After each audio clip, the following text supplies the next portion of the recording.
નમસ્કાર મિત્રો, DTV news Bariya તરફથી એક ધમાકેદાર બ્રેકિંગ ન્યૂઝ. દાહોદના દેવગઢ બારિયા તાલુકામાં આવી ગયું છે અણધાર્યું તોફાન. કાળિયાકોટા ગામમાં મહિલા સરપંચના પતિએ જાહેરમાં દારૂ બિયરની મહેફિલ જમાવી દીધી. કલ્પના કરો, સરપંચના પોતાના પતિ જાહેરમાં દારૂ પીવડાવતા હોય. આ વિડીયો સોશિયલ મીડિયા પર વાયરલ થતા જ આખા પંથકમાં મચી ગયો હાહાકાર.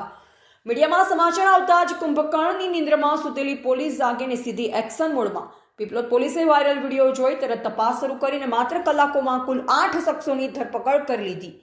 મહિલા સરપંચના પતિ સામે કડક કાર્યવાહી કરવામાં આવી છે. વિડીયોમાં દેખાતા બાકીના ફરાર આરોપીને પકડવા માટે પોલીસે અલગ અલગ ટીમો બનાવી શોધખોળ તેજ કરી દીધી છે. આ એક જ વિડીયોએ સ્થાનિક રાજકારણમાં પણ આગ લગાવી દીધી છે.